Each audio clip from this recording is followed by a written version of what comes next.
Oi, pessoal. Boa tarde, tudo bem? Obrigado por vocês terem vindo hoje aqui. Nós vamos falar um pouco sobre funcionalidade em cuidados paliativos, né? É um tema... Eu estava brincando com as meninas, né? O ano passado eu fiz essa palestra no SF, mas eu fiz de extubação paliativa, né? E aí, extubação paliativa, não tinha mais gente na sala, assim. Não tinha mais lugar na sala de tanta gente. E é uma coisa que quase ninguém faz, né? Todo mundo quer ouvir falar sobre extubação e aprender sobre extubação, mas quase ninguém faz. E a parte da funcionalidade, que é o que a gente faz todo dia e trabalha todo dia, né? E vive, apesar de ter muita gente inscrita, eu acho que o sábado de sol acabou né? Não trazendo todo mundo para cá, então... Parabéns a vocês que estão aqui para a gente discutir um pouco mais, tá, sobre isso. Eu acho um dos temas mais importantes quando a gente fala de cuidado paliativo, né? Aliás, vocês sabem, eu sou fisioterapeuta, né? E para mim o cuidado paliativo virou meio que uma missão de vida, uma bandeira a ser levantada e levada para os lugares, né? Os japoneses, ficou escuro ali, mas... Os japoneses chamam isso de ikigai, né? Ou seja, um propósito de vida mesmo, né? Que une aquilo que você ama com o que o mundo precisa, com o que você é pago para fazer e com o que você é bom fazendo. Então, quando a gente consegue juntar essas quatro coisas, a gente tem paixão, missão, profissão e vocação, tudo na mesma coisa e é, na minha opinião, uma das maiores satisfações que a gente pode ter na vida, já que a gente é obrigado a trabalhar, né? Não dá para viver só... enfim, né? Bom, pelo menos eu não consigo viver de renda e também não gostaria de viver assim. Então, descobri isso 9 anos depois que eu me formei. Então, eu não saí da faculdade pensando em fazer cuidado paliativo. Na verdade, como acho que muitos de vocês, eu nem sabia o que era isso. Quase que não era algo falado, né? Para não dizer que não se falou nada sobre isso na minha graduação. Eu escutei na disciplina de saúde da mulher, quando a gente vai falar de oncologia, câncer de mama, e aí quando se aborda doença avançada e estágios de fim de vida, se falava de cuidado paliativo como assim, bom, agora está em cuidado paliativo, não tem mais nada para fazer, né? Então está em cuidado paliativo. E era isso, essa era a abordagem. E quando a gente fala por definição, né, eu sempre coloco essa definição da OMS, porque eu acho ela realmente interessante, não é para tomar tempo das aulas não, eu acho que tem 2 pontos que chamam muita atenção aí, que mostra na definição, que é uma abordagem que melhora a qualidade de vida de pacientes adultos e crianças, na verdade esses adultos e crianças eu que coloquei, porque eu gosto muito de frisar isso, né? Cuidado paliativo não é só para adulto, não é só para idoso e também não é só para onco, né? Como a gente vê muita gente abordando por aí.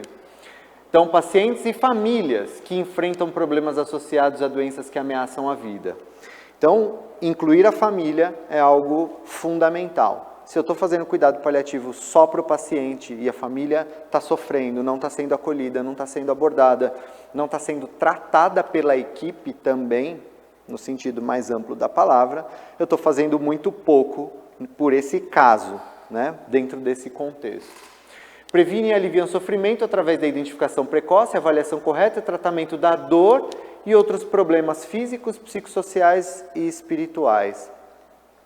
Então, outra coisa, né, se a gente estiver abordando só o aspecto físico dos nossos pacientes, nós também estamos deixando de olhar muita coisa nele. Esquecendo dos aspectos psicossociais e espirituais, onde nós muitas vezes vamos encontrar as maiores dores desse paciente, né? A dor dele, claro, é física também, mas se eu não tiver olhando para como é que está essa família, como é que está pensando, eu trabalho em hospital, então, por exemplo, o processo de deshospitalização do meu paciente é algo que envolve muito o aspecto psicossocial e espiritual também.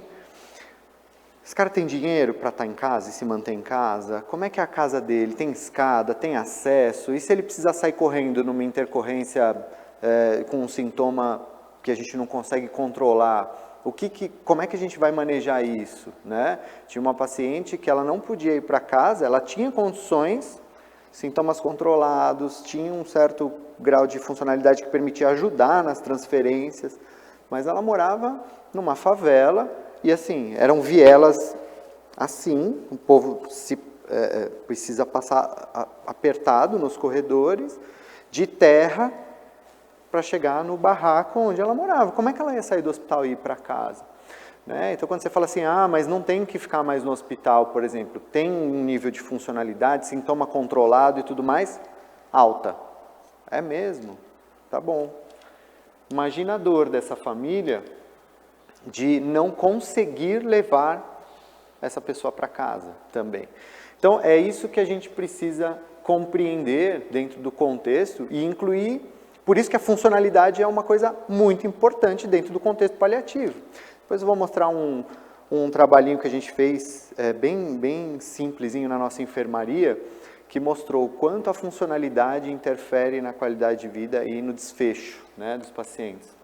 Então, quem deve ser paliado? Qualquer indivíduo com doença crônica, incurável, progressiva e que ameaça a vida. Eu coloco isso nesse slide porque algumas pessoas não gostam muito de colocar esta palavrinha aqui, quando a gente fala de quem deve ser paliado. E eu explico por quê. Porque nem toda doença ou nem todo acometimento é progressivo. Nem toda doença que merece cuidados paliativos ou acometimento que merece cuidados paliativos é progressivo. Por exemplo, eu tinha uma paciente até quinta-feira na nossa enfermaria, de 17 anos, que tentou suicídio.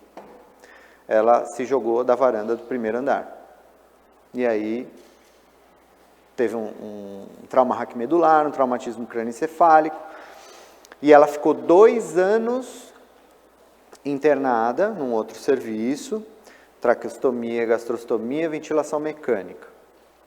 E aí ela saiu desse serviço hospitalar, foi para Cruz Verde, que é um outro serviço que fica próximo lá do Hospital São Paulo, que é como se fosse uma instituição de longa permanência, para pacientes neurológicos, tem muita paralisia cerebral, por exemplo. E ela ficou nesse serviço, fez uma infecção pulmonar, uma sepse de foco pulmonar, e foi lá para o nosso serviço, né, para o PS lá, onde nós temos a enfermaria de cuidados paliativos. Essa menina é cuidado paliativo? Ela tem uma doença progressiva? Não, ela teve um acometimento agudo, né, um trauma. E muito difícil explicar isso para uma mãe, né? E aí você vai ver o contexto psicossocial e espiritual. Essa mãe, separada do marido, sozinha cuidando da filha, largou a vida, foi fazer curso de enfermagem para cuidar da filha. Então, olha o apego e olha a importância que essa filha tinha na vida dela. Fora a história, era um suicídio. Imagina a culpa que uma mãe tem da sua filha tentar suicídio. Então, é pesada, né? É uma história pesada, mas quando a gente fala que ela tinha uma doença crônica, incurável, ameaçadora da vida, beleza, todo mundo entende, mas Daniel, não é progressivo, então eu não tenho que paliar? Então, só que essa menina, ela pode não ter uma lesão progressiva, mas e as outras questões? Como é que está o trato gastrointestinal dela? Como é que está a função autonômica dela, a regulação de pressão arterial, frequência cardíaca? Como é que está a função renal, hepática dela? O fato dela estar imóvel, numa cama, respirando com ventilação mecânica, com dieta enteral, isso não mexe, né, com todos esses sistemas? Lembrando também do que a gente vê, né, músculo esquelético. Como que está? Contratura, lesão por pressão, deformidade articular, óssea. Esqueci de um detalhe. Ela ficou osteopênica por ficar muito tempo acamada, numa troca, fizeram uma fratura de úmero nela. Então, assim, né, isso não é progressão também dos acometimentos de uma lesão aguda? Sem dúvida nenhuma. Então lembrem disso, a lesão ou a doença, ela não precisa ser progressiva para a gente pensar em cuidado paliativo. Os acometimentos oriundos dessa lesão ou as comorbidades oriundas dessa lesão podem sim ser progressivos. Esse é o gráfico clássico, né, dos cuidados paliativos. Por que eu coloquei ele? Eu sei que, né, muitos de vocês já viram esse gráfico. Para a gente primeiro quebrar a ideia de que cuidado paliativo, né, que está aqui em azul, então aqui é o momento do diagnóstico de uma doença, aqui em azul cuidado paliativo. Então, teoricamente, quanto mais próximo ali do momento do diagnóstico, menos indicação de cuidado paliativo muitas vezes a gente vê. Pensando numa doença progressiva aqui, nesse caso, né? Muitas vezes a gente tem muita terapia modificadora da história natural da doença e realmente há uma abordagem paliativa não tão grande. Eu vou dar um exemplo de uma doença assim, diabetes. Diabetes não é uma doença crônica, progressiva, incurável, ameaçadora da vida? Mas quando você é diagnosticado com diabetes, sei lá, com 45 anos, as pessoas falam, é açúcar no sangue, né? Eu não sinto nada, estou diabético, o médico me deu um remedinho lá e está tudo bem. Ou mandou aplicar uma insulina e está tudo bem. De vez em quando não tem problema, eu como um pouco de doce, já passei mal algumas vezes, mas é por causa do doce, né? É porque eu comi, né? Não controlei, ou porque esqueci de tomar o remédio. Não é assim? As pessoas não veem diabetes como algo ameaçador da vida. Será que se essa pessoa visse o que acontece com um diabético que não controla, que pode ficar cego, que pode ter uma disfunção renal, uma doença cardíaca, por exemplo, uma amputação, né? Será que isso não faria eles aderirem mais ao tratamento, né? Processos infecciosos, né? Exatamente. Então, muito bem. Quanto mais tratamento modificador da história natural da doença, menos cuidado paliativo eu tenho. E aí, quando a gente pensa nessa fase, a gente fala muito de funcionalidade, a gente fala muito de, poxa, vamos manter esse indivíduo ativo, a indicação é, olha, faz exercício, vai para a academia, procura, né, uma atividade que você goste e tudo mais. Muito bom, você se preocupa com isso. Conforme a doença vai avançando, começam a ocorrer de repente, alguns processos de internação, algumas descompensações de sintoma, e aí as pessoas já começam a olhar meio com indiferença para a questão funcional. Preocupa-se muito com dor, falta de ar, edema, náusea, claro, e tudo isso é realmente muito importante. Mas em muitos casos, a primeira coisa que cortam no atendimento é a fisioterapia, por exemplo. Né? Não, é paliativo, já tem uma doença avançada, não precisa de fisioterapia. Isso é uma coisa muito frequente. Eu tenho batido muito nessa tecla com os meus amigos médicos, inclusive, né? Eu tenho um cunhado que é médico intensivista, e minha irmã médica pediatra, e aí eles tinham essa ideia, principalmente minha irmã pediatra, né? Assim, primeiro que criança não tem cuidado paliativo, não existe cuidado paliativo para criança. Ela pensava assim, há muitos anos atrás, quando entrou na residência de pediatria, coitada, muitos anos não, senão ela vai achar que ela é muito velha, ela não é. Mais nova que eu, inclusive. Mas ela tinha esse discurso, não, criança não palia, não, esquece esse negócio. E hoje, o contrário disso, né? Ela entende e percebe que quanto mais funcionalidade, mais qualidade de vida esse indivíduo tem, apesar de uma doença incurável, melhor. Então, evitar distanásia, evitar prolongamento artificial de vida, isso é correto. E aí o meu cunhado que é médico intensivista, né? E aí a gente pensa no intensivista como alguém que quer garantir sobrevida a qualquer custo. Não interessa se tem dor, não interessa se tem sofrimento, não interessa em que condições essa vida está sendo mantida, eu tenho que prolongar ao máximo. Isso, claro que falando desse jeito parece meio bizarro. Ah, Daniel, não é bem assim. Não é bem assim, realmente, no dia a dia. Claro que não. Tecnicamente, eles são ensinados para isso. Mas, se a gente for olhar hoje, os principais médicos paliativistas aí do Brasil, Daniel Fortes, né, que é um dos grandes nomes aí dos cuidados paliativos no Brasil, é intensivista. Então, tem muito médico intensivista mudando esta característica. Meu cunhado é médico intensivista e ele fala isso. Eu mudei completamente a minha visão do paciente na UTI quando eu comecei a estudar mais cuidados paliativos. Então, a gente precisa ter essa visão. E aí eu cheguei justamente, né, nele para falar assim, jamais ele vai tirar a fisioterapia, jamais ele vai tirar a fono, jamais ele vai tirar a psicologia desses processos e todas as outras profissões da equipe multi desse processo de doença avançada. Muitas vezes é quando mais o paciente precisa de gente ao redor dele, né, e gente que sabe o que fazer. E aqui, né, quando a gente fala no fim de vida, no processo de morte mesmo, onde muitas vezes a gente tem lá o tal do cuidado paliativo exclusivo, a funcionalidade ainda importa? Vamos discutir isso, né? Vamos discutir isso, porque muitas vezes na nossa cabeça esse paciente aqui, ele não faz mais nada, né? Esse paciente muitas vezes, imagina, ele está nos últimos dias de vida, nas últimas horas de vida. Sim, tem paciente que está em pé, como tem uma aqui que eu acho que eu coloquei aqui a foto dela mais para frente, estava jogando videogame com a gente um dia antes de morrer. Então, ela tinha qualidade de vida até o último dia de vida dela, lógico, limitada pela doença, mas ela tinha funcionalidade e qualidade de vida.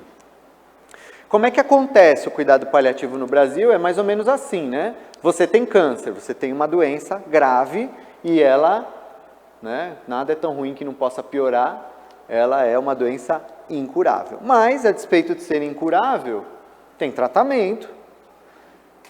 Esse tratamento vai sendo feito, vai sendo, né, abordagens cirúrgicas, sei lá, no caso do câncer, quimioterapia, radioterapia, tem tratamento. O tratamento vai acontecendo, mas em algum momento esse paciente entra numa fase terminal. E aí, alguém diz agora que ele está terminal, então não temos mais nada para fazer e agora sim só nos resta cuidados paliativos. Não é assim, muitas vezes?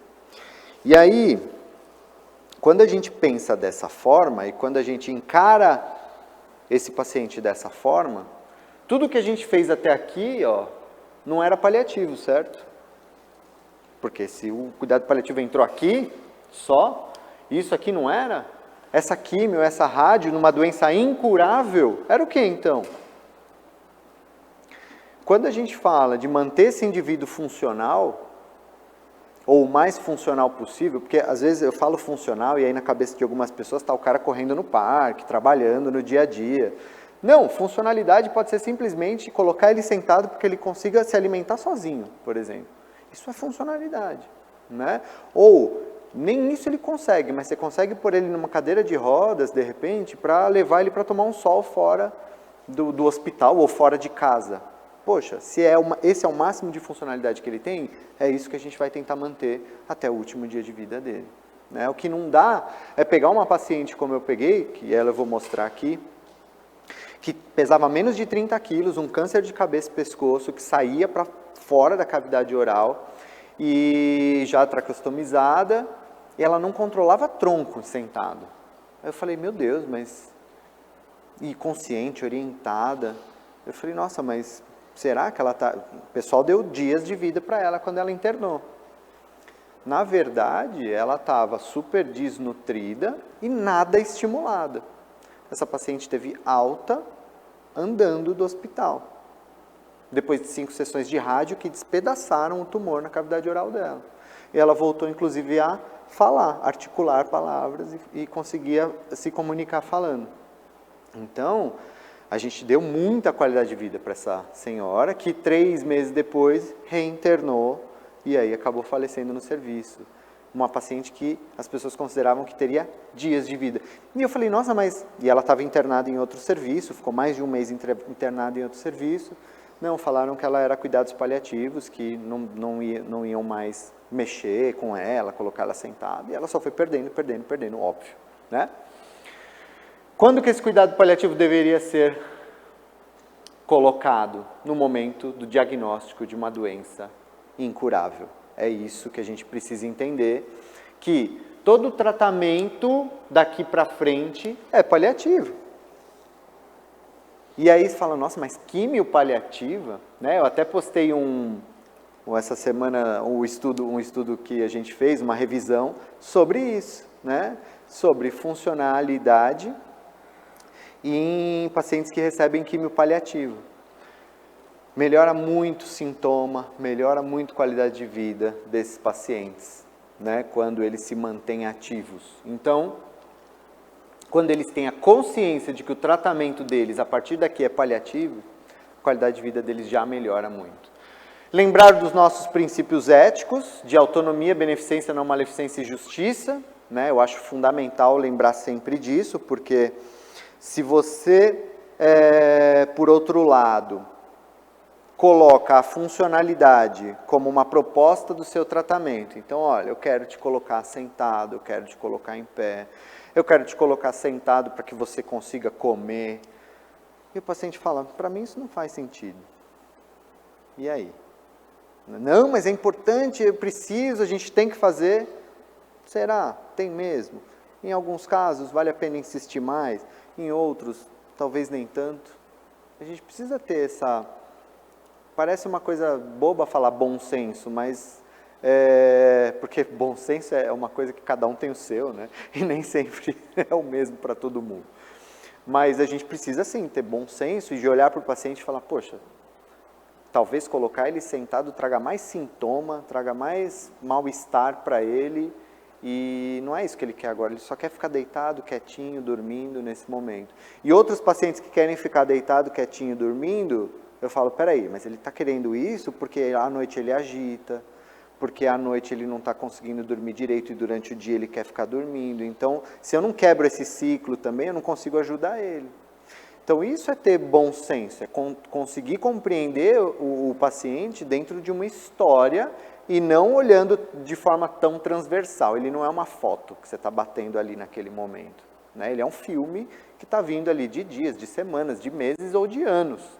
E aí você precisa entender esse contexto para tomar sua decisão a respeito de eu vou forçar um pouco mais ele ou realmente deixar ele exercer a autonomia, que é, qual é o nosso direito como pacientes, independente da nossa doença, independente do que é proposto, recusa de tratamento, não é isso?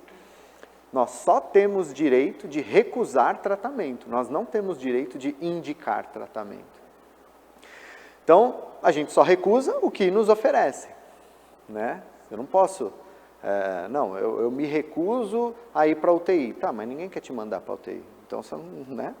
Isso é exercício de autonomia, quando você vira e fala assim, vamos colocar o senhor sentado, vamos colocar você para fazer exercício. Não, não quero. O meu discurso com o paciente quando nós vamos atender um paciente, que nós estamos fazendo alguma proposta terapêutica para ele, primeiro eu explico por que eu estou fazendo aquilo.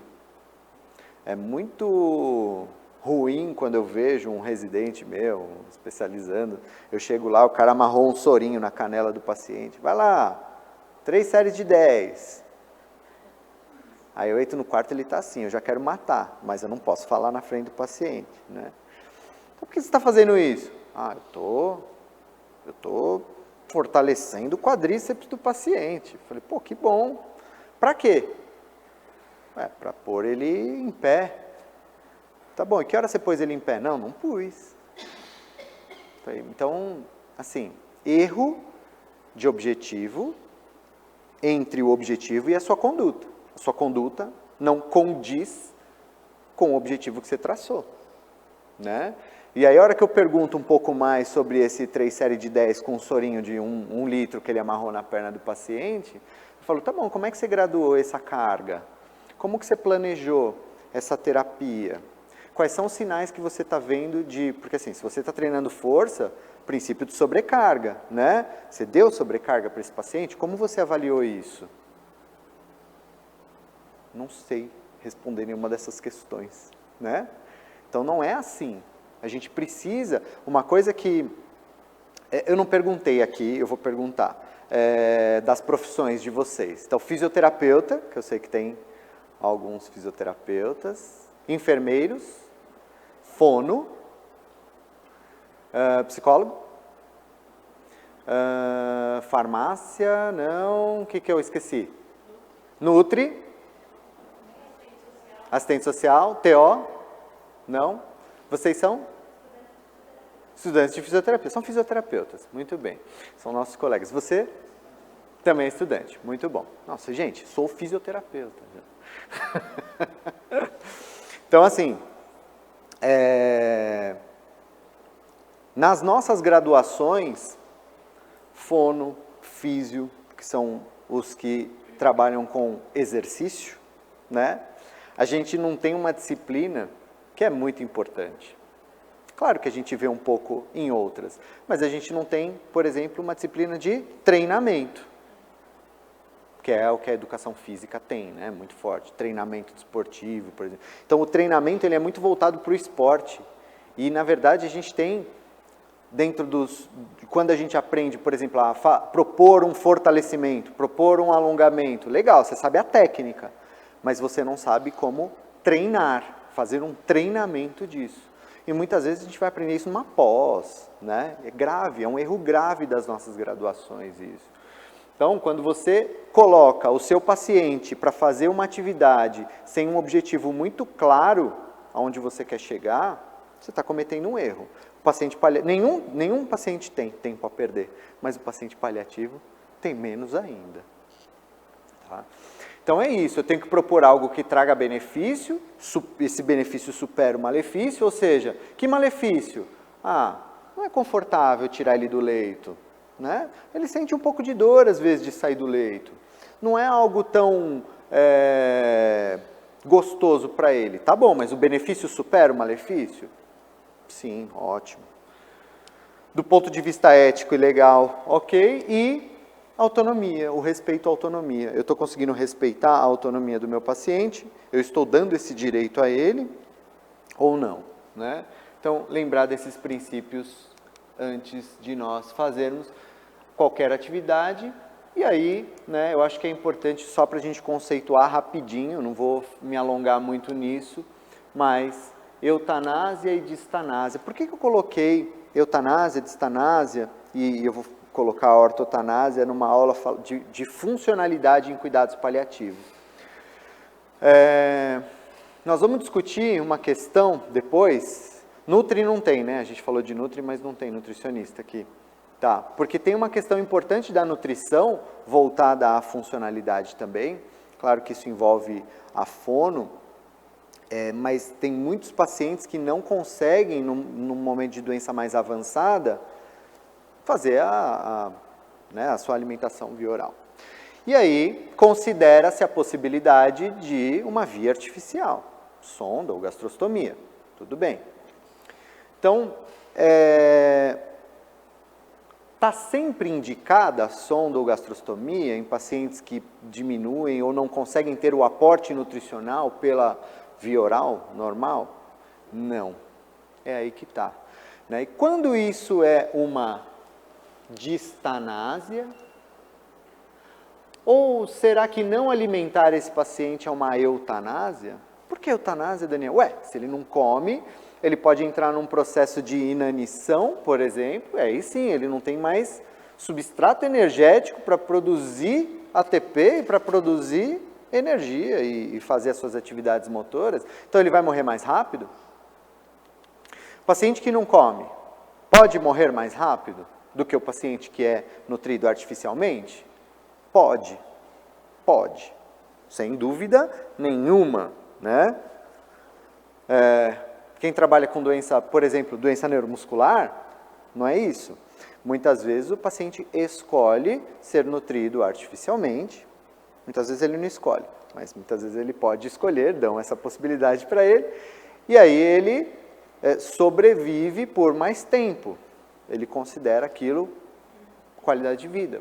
Tudo bem, isso é uma discussão mais longa, mas isso sem problema nenhum. Agora, nosso idosinho com demência avançada, que para de comer, E aí a gente vai lá e passa uma sonda nele.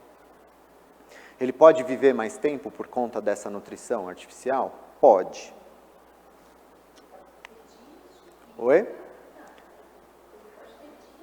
Sim. Ele pode ter até anos de vida a mais. Exatamente. Que vida é essa? Né? Então, assim, viver mais significa que eu estou dando vida aos dias dele ou eu estou dando dias à vida dele? Né? Nós estamos dando dias à vida dele. Isso, Daniel, em todos os casos? Todos os casos. Em paciente com demência avançada, não se passa sonda de alimentação. Daniel, não se passa. Eu entendo essa parte. Você entende? Eu entendo. Não, entendo. Tô brincando. Todo mundo sondar os velhinhos, né? Uhum. Mas e quando o paciente broncoaspira, faz pneumonia, e aquele sofrimento, aquela falta de ar... E aí? Nesse caso, não no caso que ele está parando de comer, tal. Nesse caso, da broncoaspiração. sedação.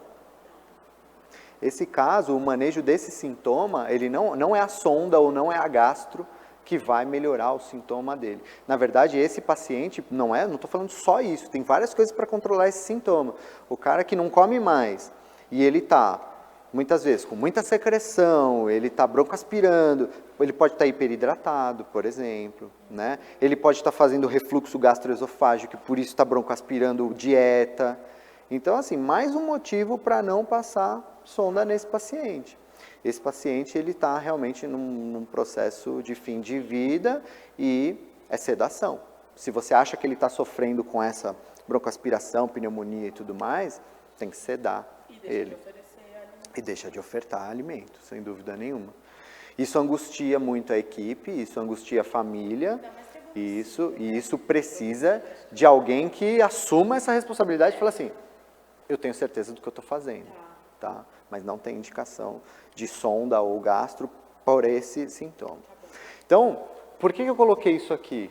Porque, assim, né, quando a gente fala de ortotanásia, orto é morte no tempo correto, sem interferir no processo de morte, acompanhando e controlando os sintomas. Então, quando que nutrir um paciente pensando em funcionalidade é ortotanásia? Nos casos em que a nutrição artificial, por via artificial, trouxer qualidade de vida e alívio de sintoma, relatado pelo paciente. Tipo, um câncer de cabeça e pescoço avançado, que está fechando via de alimentação, impedindo que ele coma, mas o cara está andando, o cara está em casa, o cara está sem sintoma, está bem com a família, mas ele perdeu, por conta do câncer, ele perdeu capacidade de deglutição. Esse cara tem indicação de sondogastrostomia? Tem. Ele pode se recusar a isso? Pode. Se ele se recusa, ele está cometendo um suicídio? Não. Gente, é isso. É isso que as pessoas precisam parar de pensar contra o cuidado paliativo. Não é eutanásia você não alimentar um paciente que não tem mais capacidade de se alimentar sozinho. Tá? Desde que a nutrição, o aspecto nutricional traga qualidade de vida para ele, e o que é qualidade de vida? Para cada um, qualidade de vida é uma coisa, né? Se eu perguntar de 0 a 10, que nota você dá para a sua qualidade de vida hoje? Vamos ter notas diferentes aqui, né? Para o paciente é igual, fala. Mas naqueles casos que o paciente está, após algum evento, ele foi com coma e ele vai ficar em coma, é indicado de alternativa. Um coma irreversível? Um coma irreversível, porque eu já ouvi falar que se não passar de alternativa, se não nutrir, ele depende daquilo para viver. Então é tido como eutanásia. Não, isso é um erro de conceito, é um erro de interpretação do conceito.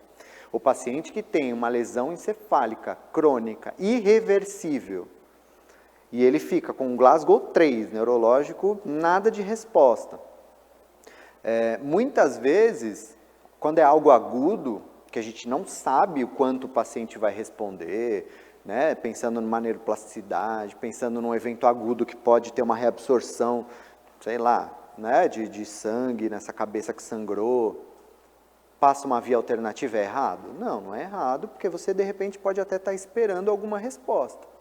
Mas, depois de algum período, e aí não sei qual é o período, cada caso é um caso, Depois de algum período, deve-se considerar a retirada da via alternativa de dieta. Deve-se considerar.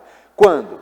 Quando a equipe e a família já não tem mais nenhuma esperança, e não entendam esperança como algo religioso ou espiritual, técnico, quando eu não tenho mais nenhuma esperança técnica de aquele indivíduo retornar ao seu quadro de base ou minimamente voltar a ter alguma função, alguma qualidade de vida.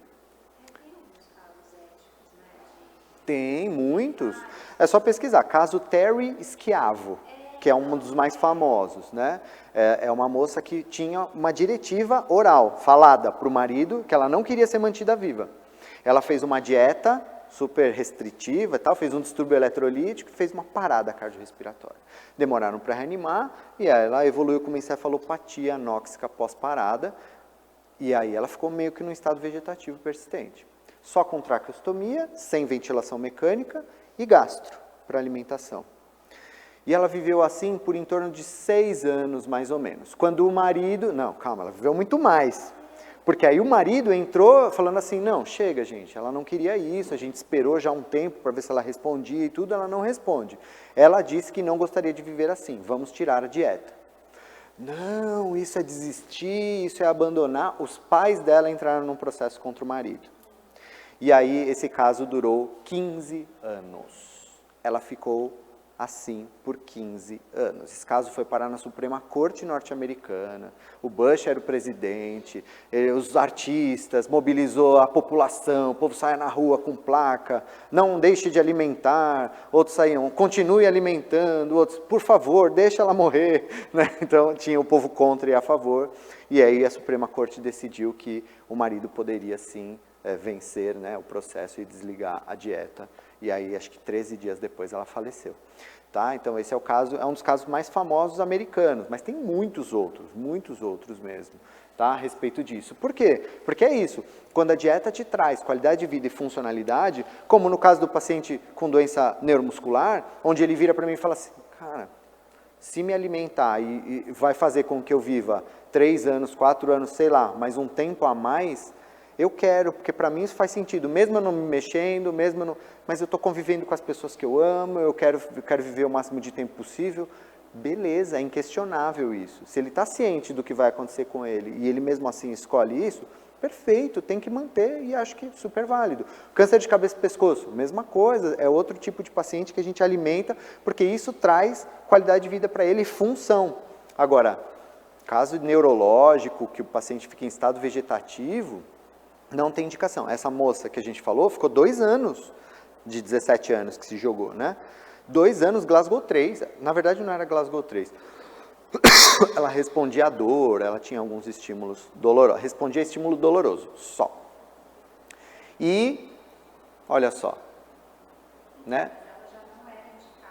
Já não tinha, na verdade assim, como ela foi um trauma, jovem, enfim, tinha indicação sim, de colocar, tá? Tinha indicação de colocar.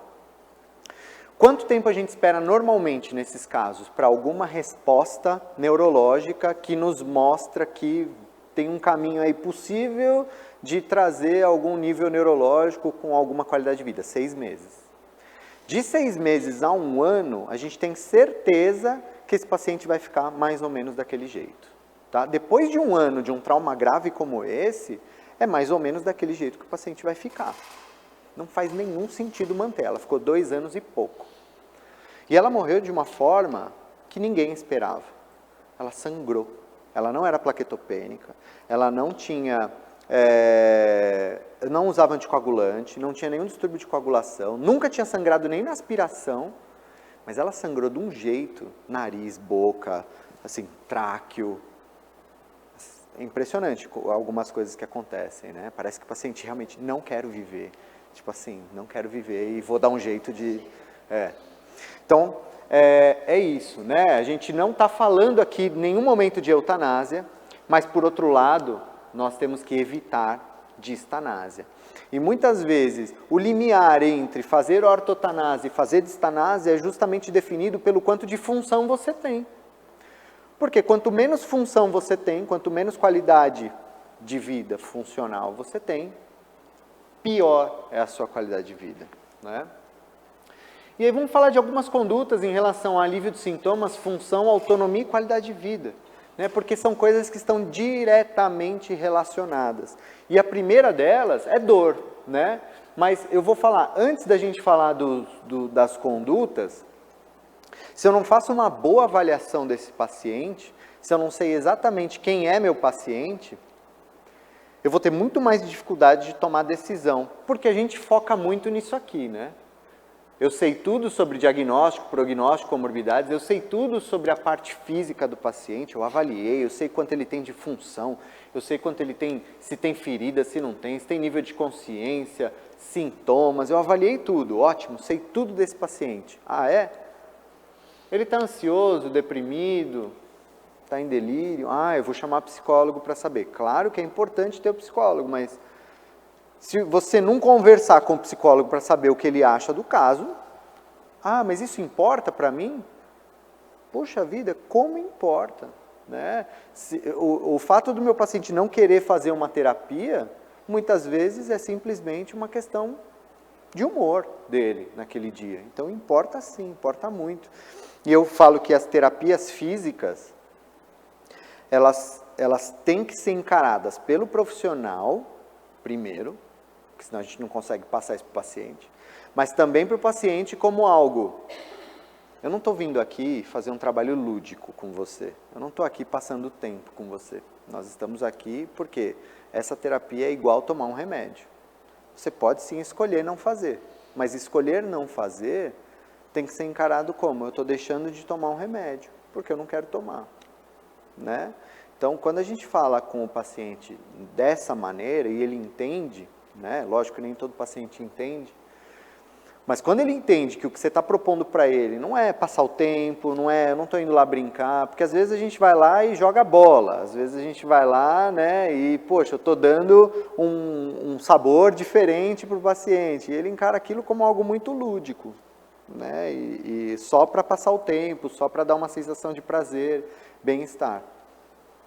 Então, ansiedade, depressão, delírio, área social, como é que está essa família, as relações, o papel, a economia, área existencial, em relação ao qual é o significado que ele está dando para essa condição, propósito de vida desse paciente, as esperanças que ele tem são condizentes com o quadro dele, do ponto de vista religioso, o quanto isso está sendo importante para ele ou não, né? Às vezes a gente evita tocar no ponto de religião com o paciente. Não, mas e se ele tiver uma religião diferente da minha? E se ele tem uma crença que eu não concordo, né? Ou que eu não aceito? É uma barreira que a gente não pode ter com os nossos pacientes. Desculpa, mas não podemos, né? Então, temos vários exemplos disso, assim, de, o paciente, aquela família que tem o paciente que o pastor disse que vai curar, já peguei um bode dessa família porque eles têm uma crença, eles são muito assim. Gente, tem que acolher essa relação religiosa, muitas vezes também tem erros. Assim como a gente falou de erro de conceito, muitas famílias e pacientes têm erros de interpretação da própria religião, né? E quando a gente se depara, por exemplo, com uma fala dessa, de que eles foram na igreja e o pastor falou que vai curar, às vezes aquele pastor daquela igreja, ele mal conhece aquela família e conhece menos ainda o caso do paciente que está internado. E ele fala isso na melhor das intenções e acaba dando uma falsa esperança para essa família. Já teve casos que a gente chamou o pastor, por exemplo, para ir conhecer o caso, e aí mudou completamente o discurso com essa família. Já tivemos pacientes, por exemplo, que eram do candomblé, e eles achavam que eles tinham que ficar quietinhos. Não posso falar da minha religião aqui, porque isso é algo que as pessoas não estão acostumadas, as pessoas têm medo e tudo mais. Quando a gente falou que podia trazer mãe de santo, as pessoas para orar, a pessoa até arregalou um olho e falou, nossa, mas pode, porque aqui só vejo gente católico ou evangélico, né? Não, lógico que pode. Então, não quer dizer que você perguntar da religião do outro ou respeitar a crença do outro faz de você diferente dentro da sua religião ou da sua crença.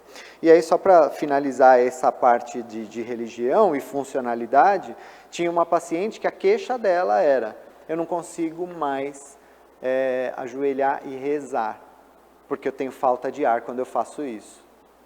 E a gente começou nas terapias a treinar a oração dela para que ela não cansasse tanto. De que forma a gente conseguiria adaptar essa oração que para ela era tão importante.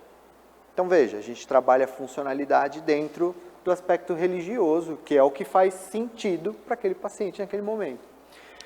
A área prática, né, o que ele consegue fazer ou conseguia, quais são as tarefas domésticas, quem leva e traz, porque às vezes, né, eu não consigo dirigir, mas tem alguém que me leva, ou eu dependo de transporte da cidade para me levar nas consultas, sei lá, a gente precisa saber disso. E por fim, processo de morte e legados, né?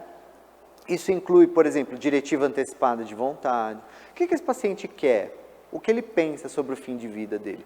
Ai, Deus me livre, nós não podemos tocar nesse assunto com o paciente, né? Como é que eu vou falar de fim de vida com alguém que tem uma doença tão grave?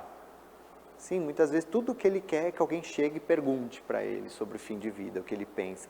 Porque a família dele evita ao máximo tocar nesse assunto. Às vezes ele está angustiado porque ele quer falar sobre coisas econômicas, financeiras inclusive. Olha, eu quero deixar uma casa, eu quero transferir isso aqui, eu tenho um dinheiro no banco, eu tenho senha que eu preciso deixar com alguém, porque eu sei que eu estou morrendo e depois vocês vão ter muito trabalho se vocês não tiverem nada disso. E as pessoas, ai, Deus me livre, não quero nem ver, quero nem ver sua senha, não quero... Gente, isso vai angustiando o paciente, né? E em relação aos legados, a mesma coisa. Como você quer ser lembrado depois que você morrer, né? E muitas vezes a gente invade o paciente, faz distanásia, submete ele a um monte de coisa, porque ninguém perguntou para ele o que ele queria, e para ele aquilo está sendo um absurdo, uma violação do corpo dele, tão grande, e ele não teve nem a chance de expressar que ele não gostaria de nada daquilo, né?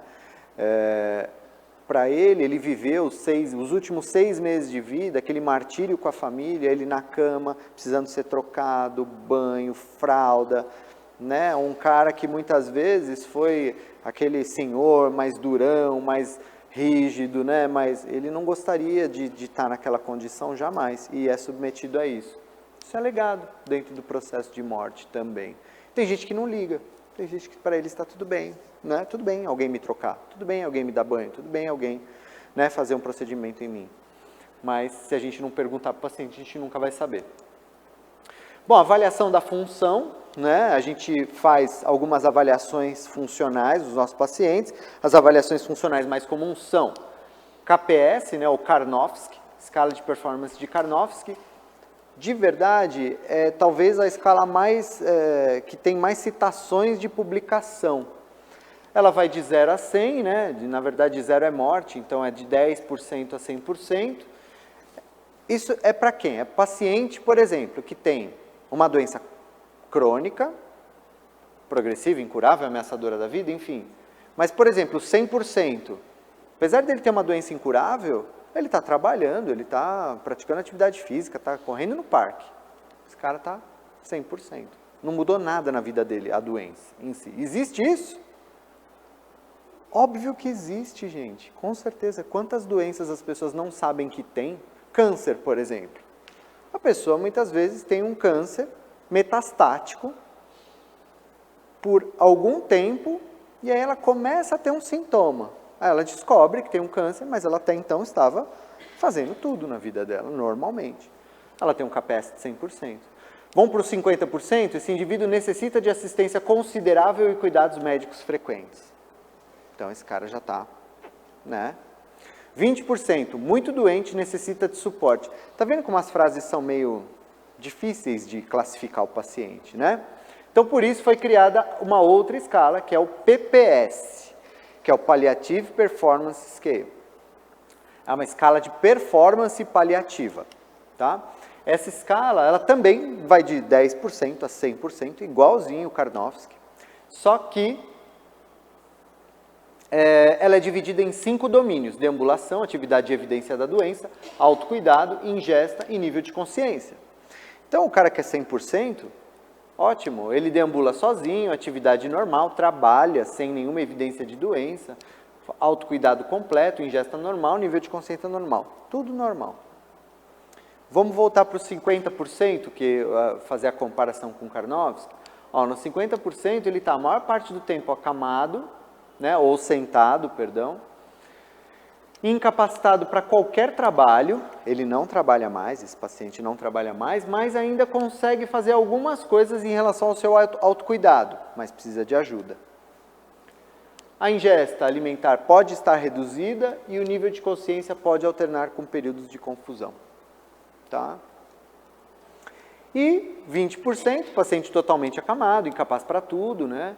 Dependente completo, já realmente tem uma ingesta alimentar muito baixa e ele já está bastante sonolento ou confuso, podendo alternar períodos de cognição preservada, enfim. Por que essas escalas de função são importantes dentro dos cuidados paliativos? Porque elas determinam condutas. Elas determinam condutas, inclusive, de tratamento medicamentoso. Por exemplo, você não vai propor uma quimioterapia paliativa num paciente que tem um KPS abaixo de 50. Ou um PPS, perdão, abaixo de 50. Meu Deus, mas eu já vi paciente muito pior que isso fazendo quimioterapia. Exato, provavelmente a quimioterapia matou ele. É isso. Quanto reduz o PPS uma quimio paliativa, em média? 20 a 30%. Tá? Então, uma quimio paliativa num paciente que tem 40, ou seja, ele ainda conseguia fazer algumas coisas. Vamos pegar os 50? Ó, ele passava a maior parte do tempo sentado ou deitado. Ou seja, ele ficava numa poltrona ainda, ele conseguia ajudar nas transferências, né? Ele ainda não conseguia trabalhar, mas conseguia fazer alguma coisa em casa, né? Ter alguma atividade e tudo mais. Você faz uma quimio paliativa nele, ele já não consegue mais ficar sentado, né? Ele já fica incapaz para qualquer atividade, totalmente dependente, diminui ingesta, diminui nível de consciência, ele piora muito normalmente, né? E eu já tive pacientes em que a equipe de oncologia queria propor uma quimio paliativa num paciente que faleceu 6 horas depois da proposta de quimio paliativa. Então, assim, quanto que essa quimio paliativa... Nem começaram a fazer, sorte que nem começaram a fazer nesse paciente. Mas, assim, é não olhar para o paciente, é não usar um instrumento como esse, que é uma escala de avaliação importante na hora de tomar uma decisão por uma conduta invasiva como essa, né? E a gente precisa usar sim. Para paciente oncológico, isso aqui tem um valor prognóstico quando associado a edema, delírio, dispneia ou baixa ingesta alimentar, que é o PPI, que é uma escala prognóstica paliativa, né? Um Palliative Prognostic Index. Então, ela usa o PPS, né? Então, quanto mais baixo o PPS, maior a pontuação. Se tem ingesta oral reduzida, também tem uma pontuação mais alta. Se tem edema, pontua. Se tem dispneia, pontua. E se tem delírio, pontua. Tá? Então, quanto maior o número de pontos, menor o prognóstico. Oi. No PPS, eu tenho uma dúvida. Por exemplo, um ELA. Aham. Acamado. Ótima pergunta. Ele Tá. já é 10, mas ele está ali no... Não. Perfeito, desculpa. Isso era uma coisa importante de falar. PPS foi criado e validado para pacientes oncológicos. A gente extrapola para outros pacientes. Então, assim, isso aqui não é válido para ela. Isso aqui é só para paciente oncológico. E essa escala, o PPI prognóstica, ela só é validada para pacientes oncológicos com tumores sólidos. Para tumor hematológico, às vezes, a gente extrapola, mas ela não é validada. Agora, para demência, esquece. Para doença neuromuscular, esquece. Tá? E o PPS, tudo validado para onco. O PPS a gente extrapola para outras doenças também. A gente usa. E assim, a validação dele é para paciente oncológico, mas a gente usa para a maioria dos pacientes, o PPS, em cuidado paliativo. Isso, mas o PPI não. Se você usar o PPI para qualquer outro paciente que não oncológico com tumor sólido, é um instrumento que não tem uma validade legal para prognóstico. Tá? Oi? Só para tumores sólidos, isso. Tá? Então, a validação, né? Isso aqui a gente só usa realmente para pacientes com tumores sólidos. Agora, o PPS não. O PPS a gente usa para quase todos os pacientes mesmo. E aí, realmente, o paciente com ela é um paciente que a gente não consegue usar aqui. Não dá. Porque ele não anda, mas ele não come, mas por outros motivos, né? Não é uma evolução linear da doença. Né? Ele tem, muitas vezes, características muito diferentes.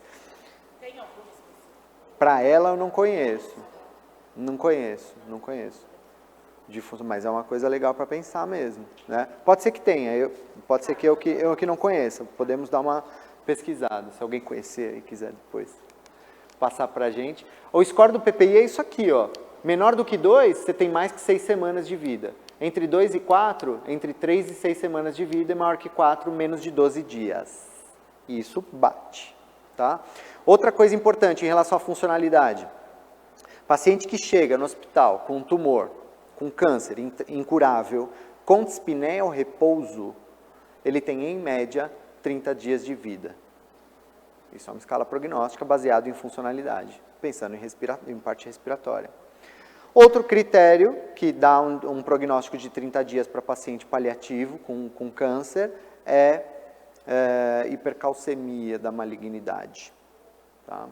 E um outro critério de mau prognóstico para paciente com câncer também é o delírio. Né? O paciente começa a ficar confuso, alterna período de confusão, isso também é um sinal de mau prognóstico. Tá? E esses indicadores sozinhos, a gente costuma dizer um prognóstico de 30 dias de vida. Tem outras coisas também, mas esses são os mais importantes. Importância das escalas funcionais prognósticas. Por que é importante avaliar escala funcional ou prognóstica? Para a gente determinar os nossos objetivos. O meu objetivo terapêutico com esse paciente, funcional, social, psíquico, ele vai ser atingido em horas a dias, né? Dias a semana, semanas a meses ou meses a anos. Por quê? Se eu estou propondo um exercício pensando, sei lá, em deixar esse paciente mais funcional, mais ativo, só que eu estou falando de um paciente que tem de horas a dias de vida, eu estou errando na minha conduta. Minha conduta não condiz com o paciente que está falecendo, né? Por isso, eu até esses dias estava numa discussão sobre órtese com os alunos. E eles falaram assim, mas a gente põe ou não põe órtese nesse paciente? Né? Quais são as implicações de você não colocar uma órtese de posicionamento? O pé dele pode ficar um pé equino, o pé dele, né, pode fazer uma deformidade, a deformidade dói. Quanto tempo demora para instalar uma deformidade nesse paciente? Pode demorar de semanas a meses. Quanto tempo de vida tem esse paciente? Talvez 2 semanas, talvez 3 semanas.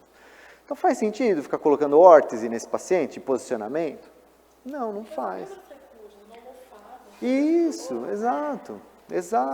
Órtese machuca às vezes, comprime, né? Faz ferida de pele, esquenta, ainda mais no calor que está. Exato, então eu tenho uma briga importante com isso. Só que assim, quando são com os meus alunos, é fácil eu falar isso para eles. Agora, e quando a família faz assim, eu trouxe a órtese, eu quero que ponha. Né? O vizinho falou que era importante, eu gastei um dinheirão nessa órtese aqui, eu quero que ponha nele. Então você tem que ir com mais jeitinho para explicar que aquilo não faz sentido naquele momento. Podia fazer antes, né? Até então fazia sentido. Agora só vai causar dor, desconforto, né? Para esse paciente. Não faz sentido. Então é isso, é juntar o que você avaliou com o que você está propondo de conduta, pensando nos objetivos que você tem para esse paciente.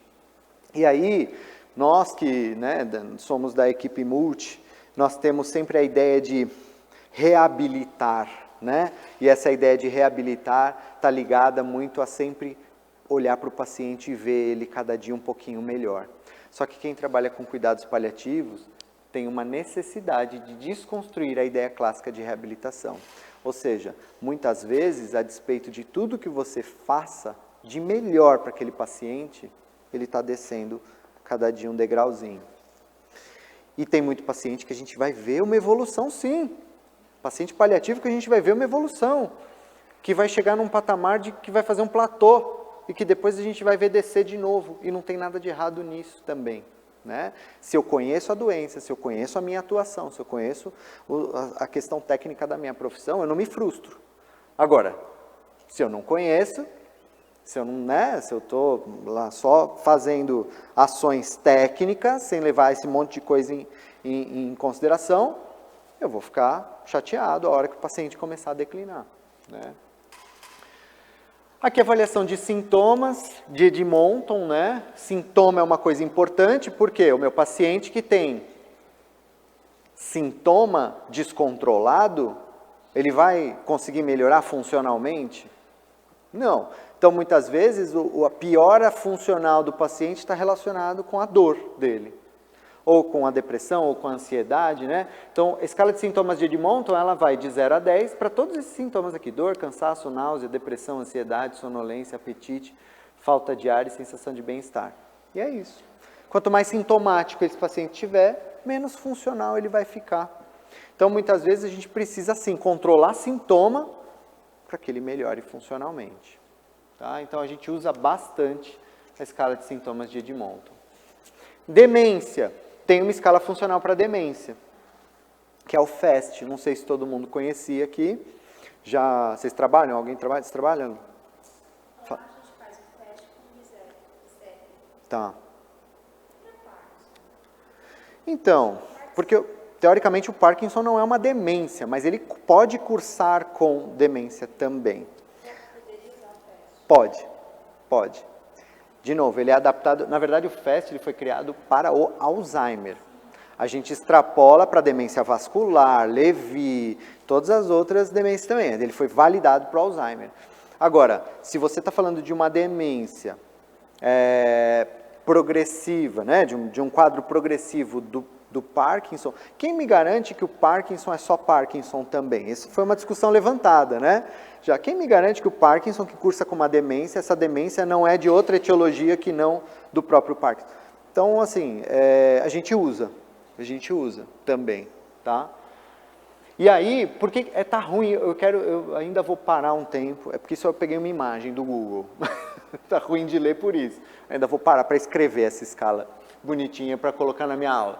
Mas assim, ela tem 7 níveis, né? 1, 2, 3, 4, 5, 6, 7. O 6 e o 7 é subdividido em alguns pontos. Então, só para vocês verem assim, a demência começa a ficar de moderada para grave aqui no 6. Então, quando o paciente ele precisa de ajuda para cumprir tarefas físicas simples como vestir-se. Quando ele requer ajuda para tomar banho. Até aqui, beleza, a gente tem muitas vezes um paciente muito funcional, que precisa de uma ajuda para banho, para se vestir. Aqui, ele precisa de ajuda para atividades mecânicas de toalete, puxar descarga, se enxugar, etc. Beleza.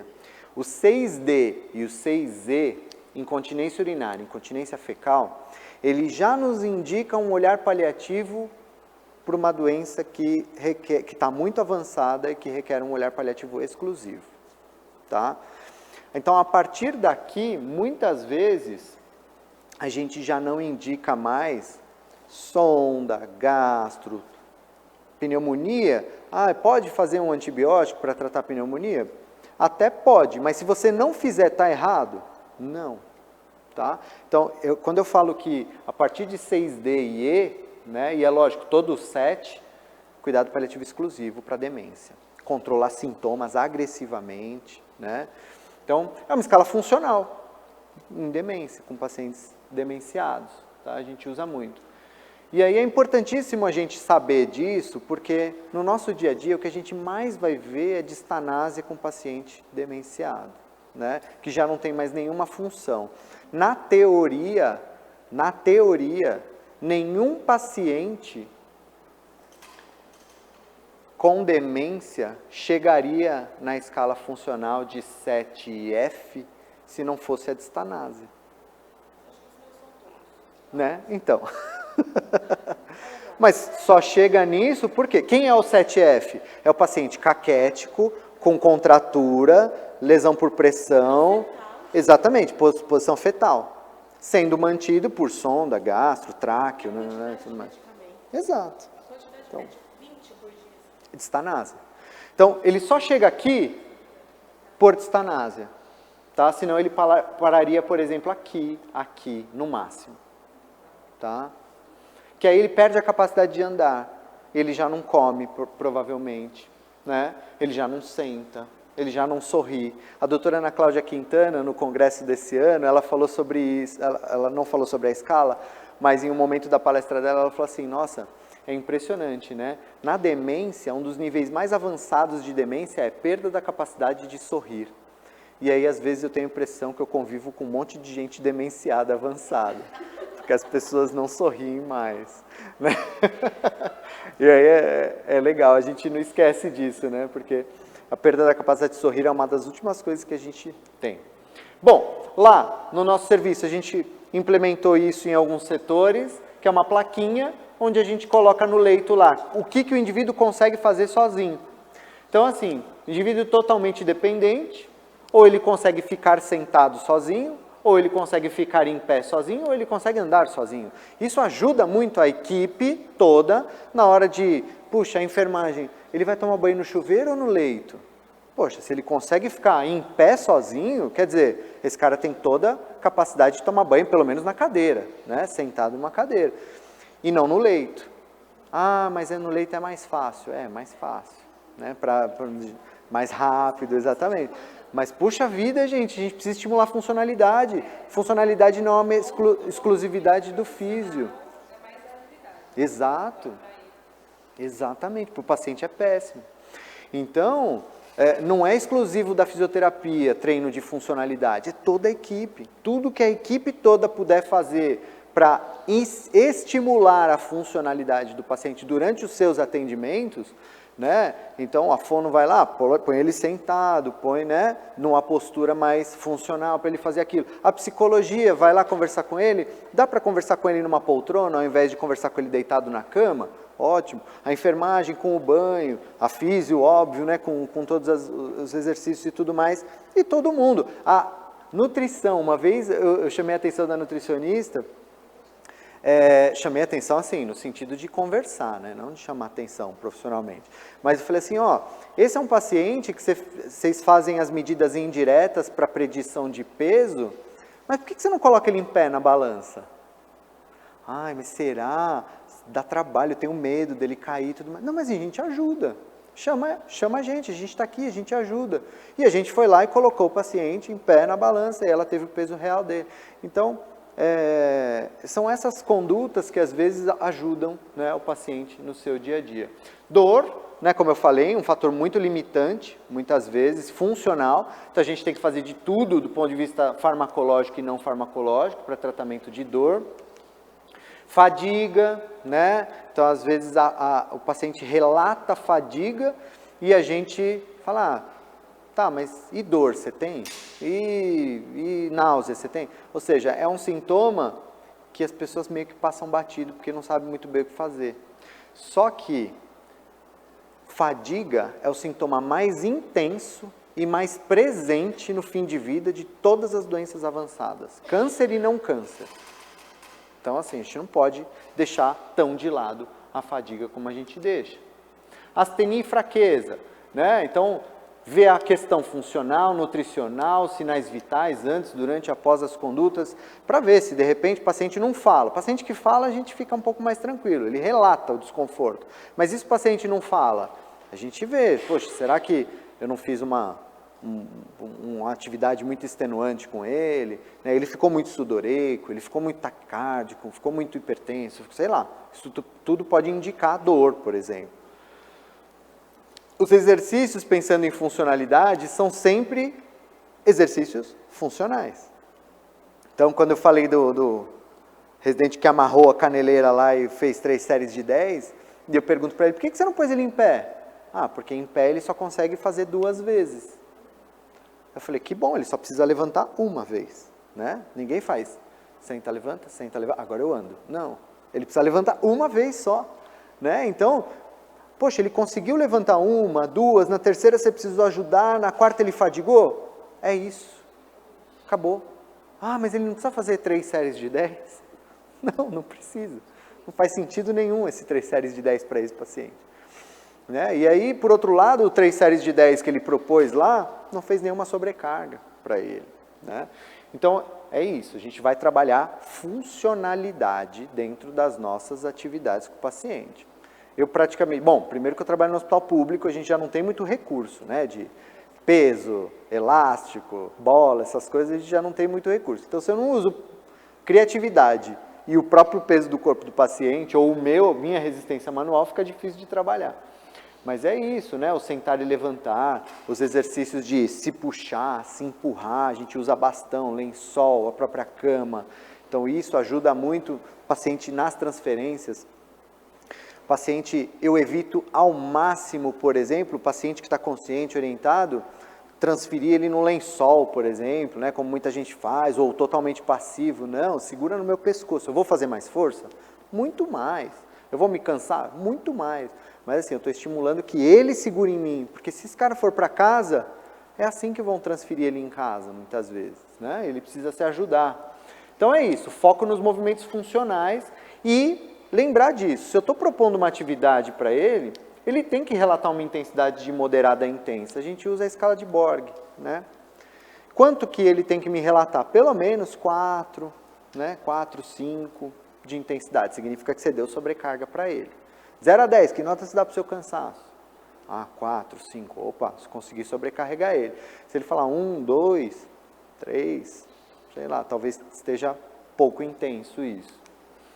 Então, é isso, paciente que não fala, como eu falei, né, dá atenção para taquicardia, sudorese, alteração de PA, queda de saturação, náusea, aumento visível na dificuldade de realização das atividades propostas, com perda de qualidade de movimento. Então, aquele paciente que ele começa bem a atividade, dá 3 minutos, por exemplo, estou treinando controle de tronco com ele sentado, para deixar ele sentado.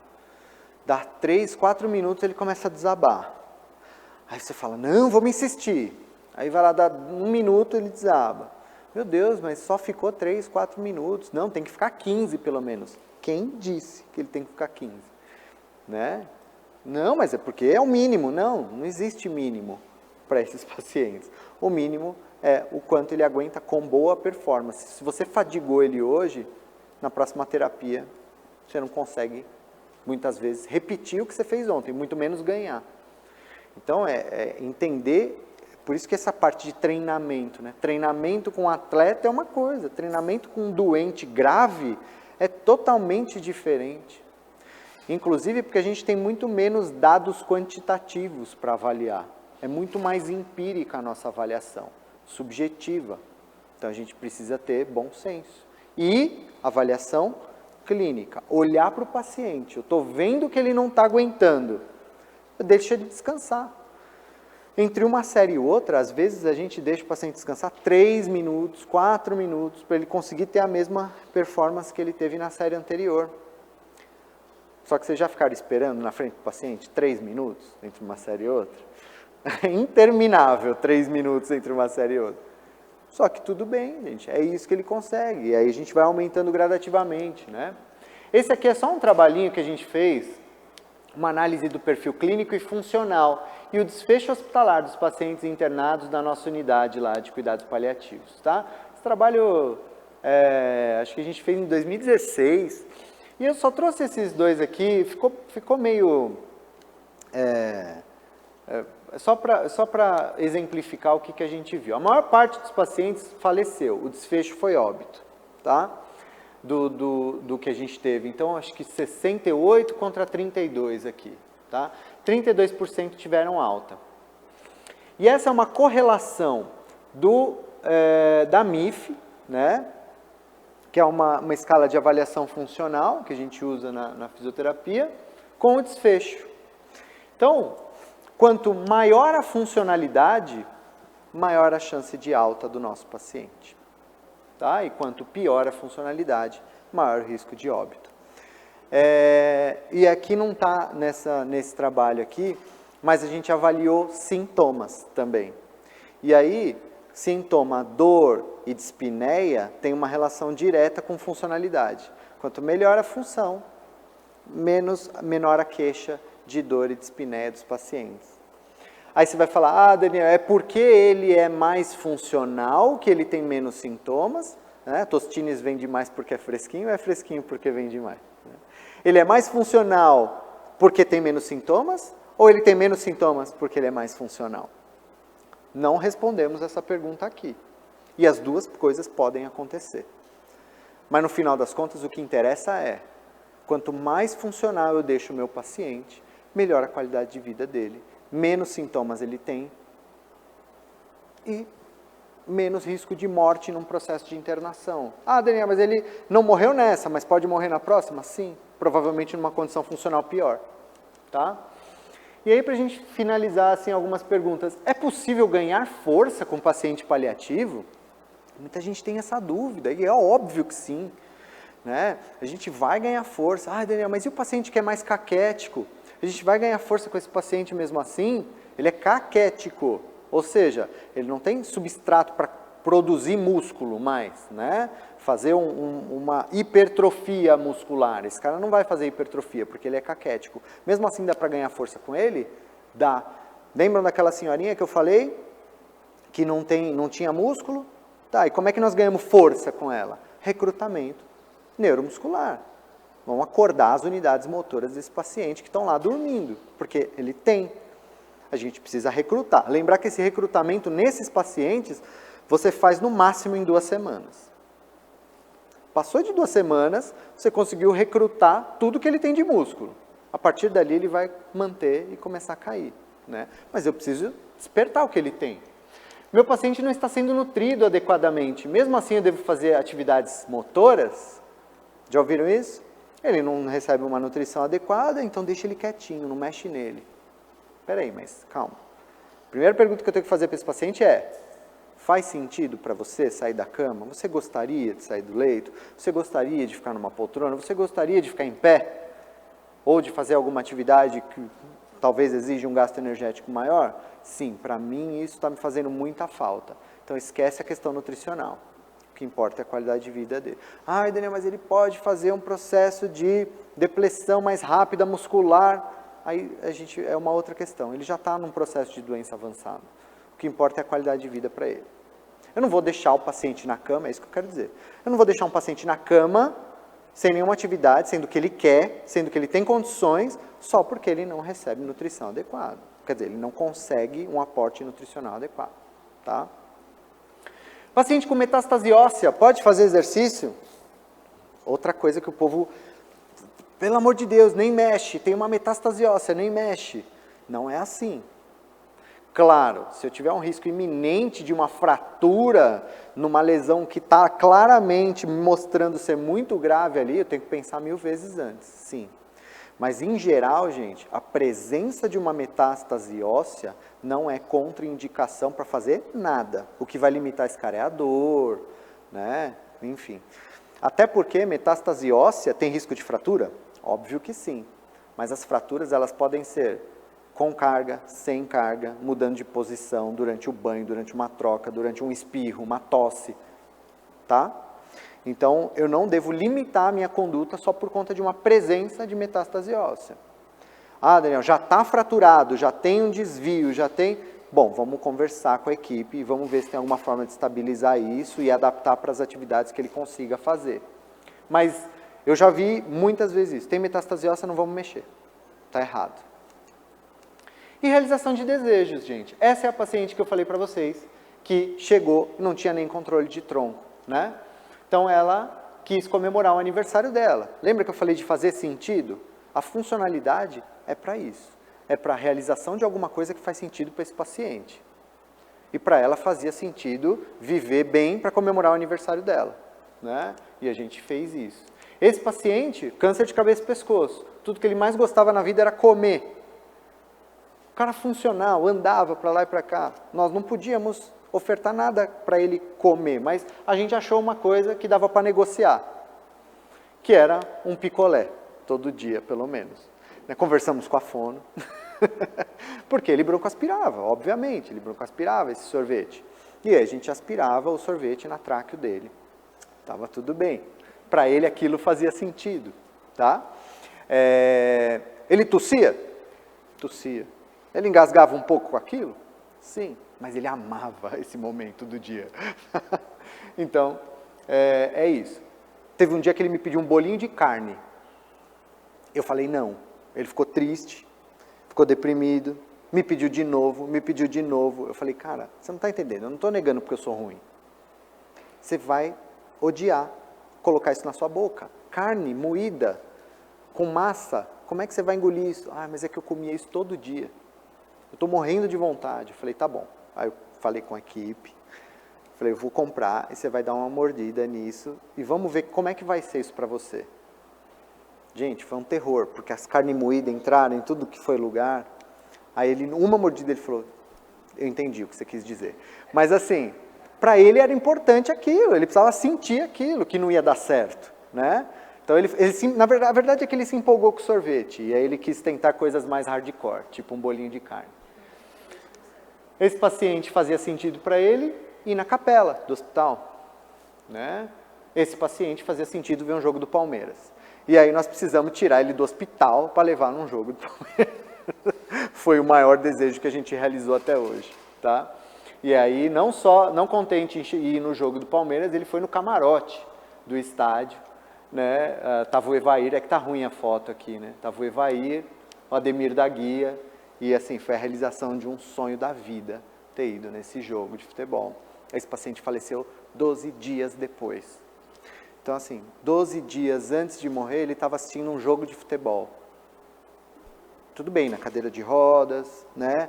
Ele também fez uma fratura por metástase óssea, um dia antes do jogo. Ele fraturou o úmero, estava no pronto-socorro, nós tiramos ele literalmente da sala de emergência para o jogo. E aí ele voltou para o hospital depois e faleceu 12 dias depois, né? Então, gente, tudo que a gente quer, na verdade, sabendo que temos uma doença crônica, progressiva, incurável, ameaçadora da vida, ou seja, a gente sabe que vai morrer um dia. Todo mundo aqui sabe que vai morrer um dia. A gente não sabe do que, a gente não sabe como, a gente espera que seja o mais distante possível e que todo mundo quer morrer como as pessoas falam, como um passarinho, né? Tem gente que fala assim, ele acordou morto, né? Foi dormir e acordou morto. Ninguém acorda morto, para começar, né? Não tem como, se a pessoa morre dormindo, ela não acorda mais. Então, as pessoas têm essa ideia de que eu vou dormir um dia tranquilinho e não vou acordar mais. Gente, não é assim não, né? Infelizmente, quase 70% das pessoas morrem de doenças crônicas e que têm questões, sintomas, perda de função, que vão se arrastando ao longo de meses, anos, enfim. E a gente tem que estar preparado para isso. Mas morrer com dignidade. O que é dignidade, né? Dignidade é você ser respeitado dentro das suas ideias, o seu legado ser respeitado, você ter tratamento adequado para os seus sintomas, você não receber procedimentos de distanásia. E aí, quando a gente fala de cuidado paliativo, entra muita questão de humanização, né? Tem que ser humanizar, e vamos colocar a foto da família, vamos colocar uma música, isso é muito importante, fazer carinho, pentear o cabelo, é super importante. Mas a humanização sozinha não basta, né? A gente precisa de conhecimento para proporcionar alívio do sofrimento adequado até o momento da morte. Tecnicamente, você tem que saber o que você está fazendo, você tem que ser bom no que você faz.